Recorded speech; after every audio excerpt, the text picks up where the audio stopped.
Você não é uma pessoa de bom coração. Você tem medo do silêncio que vem depois da briga? Você já perdoou alguém? Claro que sim. Todo mundo já.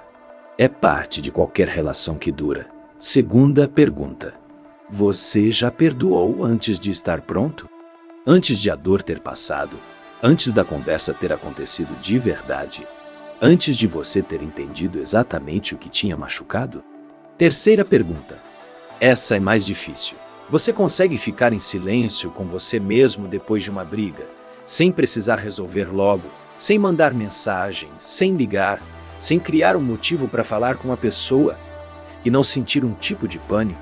Presta atenção nessa última, porque a resposta a ela diz muito mais sobre os seus perdões do que você provavelmente quer admitir. Existe uma diferença entre perdoar e engolir. Perdão real leva tempo, tem choro no meio, tem uma conversa que dói. Tem um momento em que você olha para a situação com clareza e decide, de forma consciente, que não vai carregar aquilo. Engolir é diferente. Engolir é rápido, é limpo demais. É o tá bom. É a reconciliação que acontece não porque o problema sumiu, mas porque a tensão ficou insuportável. Porque ficar brigado significa ficar distante, e distância, para você, tem um gosto que você não aguenta. Isso tem um nome. Chama-se perdão ansioso.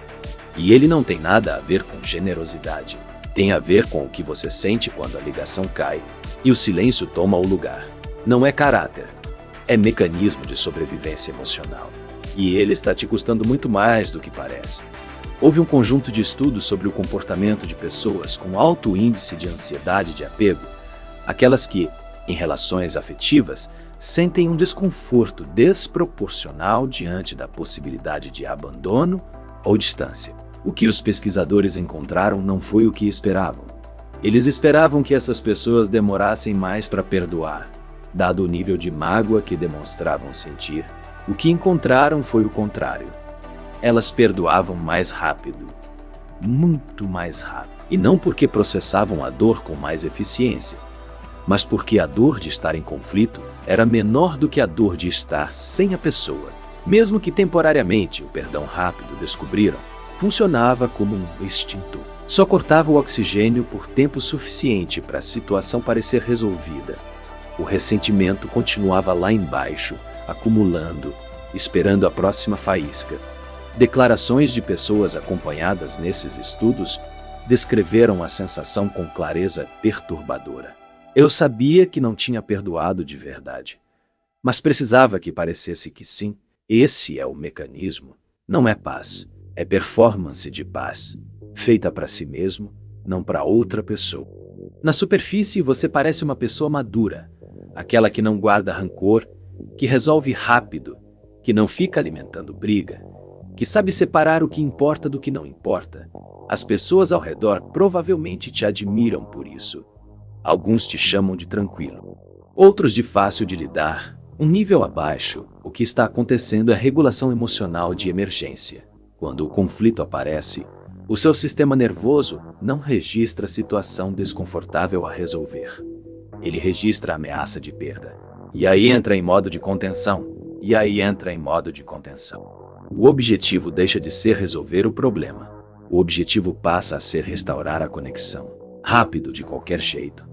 Ao custo que for necessário, mais fundo ainda. Você aprendeu, em algum ponto da sua vida, que conflito precede abandono, que brigar significa arriscar perder, que a única saída segura é ceder antes que a situação escale. Esse aprendizado não veio do nada. Ele foi construído em alguma relação anterior, talvez muito anterior. Ficar firme na sua posição custou algo, e o seu sistema nervoso não a esqueceu. E no nível mais fundo de todos, você não tem medo da pessoa ir embora. Você tem medo do que sobra quando ela vai. Você tem medo de você mesmo, do que você descobre sobre si, quando não tem ninguém para preencher o espaço. As pessoas que convivem com você sabem disso. Talvez não conscientemente, mas sabem, você vai ceder. Sabem que se derem um passo atrás, você dá 2 para frente. Sabem que o silêncio prolongado te incomoda mais do que incomoda a elas. E em algum momento, não necessariamente com maldade, mas com a naturalidade de quem encontrou um padrão que funciona, elas pararam de se esforçar tanto para resolver os conflitos, porque você já resolve por elas. A briga não precisa chegar a lugar nenhum. Não precisa haver reconhecimento do erro. Não precisa haver mudança real. Não precisa haver nenhuma garantia de que não vai acontecer de novo. Você vai perdoar de qualquer forma, porque o desconforto de não perdoar é maior do que o custo de fingir que sim. Isso não é acusação. É observação. A maioria das pessoas que faz isso não está calculando. Está apenas respondendo ao que o ambiente oferece. E o ambiente, você, oferece saída fácil sempre. Cada vez que você engole, uma coisa acontece que você não percebe na hora. Você aprende, mais uma vez, que os seus limites são negociáveis, que a sua dor tem prazo de validade curto, que o que você sente importa menos do que manter a paz. E esse aprendizado se acumula, camada por camada, briga por briga, perdão por perdão, com o tempo. Você vai ficando com menos clareza sobre o que realmente te machuca, porque você nunca fica com o desconforto tempo suficiente para entendê-lo. Você corta antes, reconcilia antes, normaliza antes. O que está sendo roubado não é só a resolução genuína dos conflitos. É a sua capacidade de confiar no que você sente. É a certeza de que, quando você diz que está bem, isso significa alguma coisa. É o respeito que você deveria ter pela própria experiência emocional. E que você troca repetidamente pela garantia de não passar a noite sozinho. E o mais cruel, quanto mais você faz isso, mais difícil fica ficar consigo mesmo. Porque o vazio que você está tentando evitar vai crescendo, e quanto maior ele fica, mais urgente é a necessidade de preenchê-lo. Com qualquer pessoa, de qualquer jeito, a qualquer gosto. Não existe vilão nessa história. Não tem ninguém para culpar.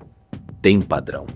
Um padrão que você construiu, provavelmente com boas razões, em um momento em que era a única saída disponível e que agora você carrega para todo lugar.